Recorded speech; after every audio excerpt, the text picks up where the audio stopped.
Et bien bonjour à tous, ici Avares, et aujourd'hui on va parler d'un tout nouvel animé qui est à peu près récent, on va dire, qui se nomme Love is War. Alors je vous entends déjà dire Love is War, oh là, tu nous mets un truc de romance, tu casses les couilles, calmez-vous. Si vous ne connaissez pas Love is War, sachez que j'étais un peu dans ma méta d'esprit au début. Love is War, c'est de la comédie romantique. C'est pas de la romance pure. Alors il y a de la romance forcément, là c'est basé sur la romance, sur l'amour, mais c'est de la comédie. C'est de la comédie, c'est du quotidien, voilà. Ça se passe dans une école. Donc vraiment, ne vous inquiétez pas, ça va bien se passer.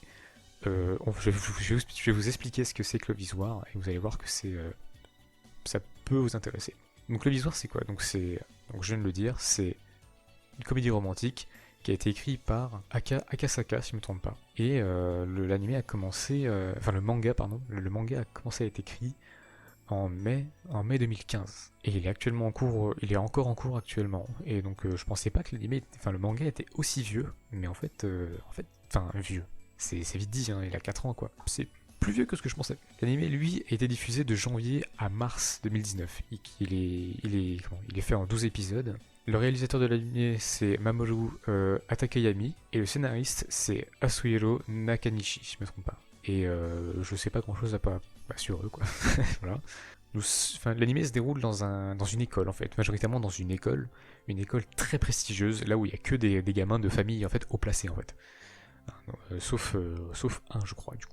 Voilà. Donc c'est que des familles de PDG, de chefs d'entreprise, etc. Donc c'est vraiment des hauts placés. Hein. Dans cette histoire, on va suivre deux personnages. Le principal, c'est dans le nom de l'anime, parce que le nom de l'anime complet c'est Kaguya-sama Love is War. On va suivre Kaguya Shinomiya et Miyuki Shirogane. Ces deux élèves, ce sont les deux présidents et vice-présidentes qui gèrent le bureau des élèves. Et chacun est tombé amoureux de l'autre. Je sais pas s'ils le savent l'un l'autre, que l'autre est amoureux de l'un. Je me perds moi-même là sur ce que je dis. Mais bon, toute l'intrigue, c'est pas exactement sur ça, c'est sur le fait aussi qu'ils conçoivent l'amour différemment. Et genre là, ça va être drôle, on va dire. Ils conçoivent l'amour différemment. Il y a un dominant et un dominé. Un fort, un faible. Et donc, vraiment, l'intrigue, c'est qu'en fait, ils vont chacun trouver des stratagèmes, des stratégies, mais genre, what the fuck? Je dis what the fuck en 2019. Pour obliger l'autre à avouer ses sentiments. Ce qu'ils veulent pas faire, ce que chacun veut pas faire, parce qu'ils ont une trop grande fierté pour se l'avouer. Et surtout que s'ils se confessent, s'ils avouent leurs sentiments, ça voudrait dire qu'ils sont perdus. Et donc, ils devront se soumettre à l'autre. Donc, du coup, voilà. Du coup, les deux vont se retenir de se l'avouer et les deux vont trouver des stratégies certaines, mais genre ça va trop loin pour que l'autre se confesse. Donc c'est parfois des situations très très drôles, mais vraiment.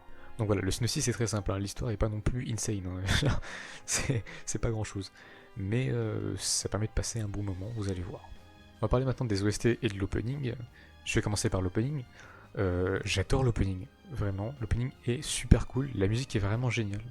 Ça me fait beaucoup penser à Jojo. Il faut savoir que je l'ai fait écouter à des amis. Ils m'ont dit attends, mais c'est Jojo ça? Bah non. Non, c'est pas Jojo. Et bah ouais, ça fait très Jojo. Et c'est très cool. Voilà. J'aime beaucoup l'OST, enfin l'opening. Et les OST sont aussi sympas. Certaines sont. Bon, bah, voilà, certaines sont juste là pour. Enfin, la plupart des OST, enfin, même toutes les OST, je suis con. Toutes les OST sont là pour des situations spécifiques, pour donner de l'animation à certaines situations. Donc bah, voilà, elles remplissent très bien leur rôle. Et certaines sont aussi complètement exagérées par rapport à certaines situations. C'est-à-dire qu'on a parfois dans certaines scènes une musique un peu épique. Ouais, alors que bah, c'est pas grand-chose quoi. Donc donc c'est très drôle. Parfois c'est des situations où c'est complètement exagéré. Du coup c'est très drôle. Du coup ouais, c'est vraiment sympa. Et les OST quand même sont très cool à entendre. Voilà, c'est très sympa. Je vais vous le dire franchement, au début j'avais peur que que je me fasse chier en regardant l'animé, que ce soit nanar, que ce soit gênant comme une série B qui passe à la télé, tu vois. Et ben en fait, pas du tout. Je me suis vraiment amusé. C'est super drôle et j'ai vraiment passé un super moment. C'est parce que bon, parfois c'est un humour très immature, donc ça me fait un peu rire. Ça joue aussi sur les clichés, sur pas mal de clichés de l'amour, hein, voilà. c'est pas mal de clichés, donc c'est parfois assez drôle. Parfois il y a des réactions des personnages qui sont aussi extrêmement drôles. Voilà, il y a des zooms, des réflexions internes voilà, des personnages. Et surtout, voilà, comme les personnages sont haut placés, là, c'est des gens qui se prennent un peu, qui se sentent vraiment supérieurs aux autres, hein, alors que c'est des humains, hein, comme tout le monde. Hein. Et ben des fois ils ont des réflexions, mais d'enculés, vraiment. Mais c'est ça qui est très drôle. Donc franchement, c'est vraiment drôle. Vu que c'est aussi un thème, je pense, c'est aussi un thème qui touche tout le monde. Donc moi, j'ai vraiment passé un super moment. Et je vous le conseille, je vous conseille vraiment, si vous voulez vous fondre la gueule sans vraiment réfléchir, et bah allez-y, regardez le visuel. Sauf si vous avez vraiment envie de vomir en voyant des animés de romance, et bah je peux rien faire pour vous, n'allez pas le voir. J'ai passé un super moment et j'attends tout simplement la saison 2. Et ouais, je vous ai parlé de le visuel. Eh bien, merci à tous de m'avoir écouté. Et puis bon visionnage si vous allez le regarder. Salut.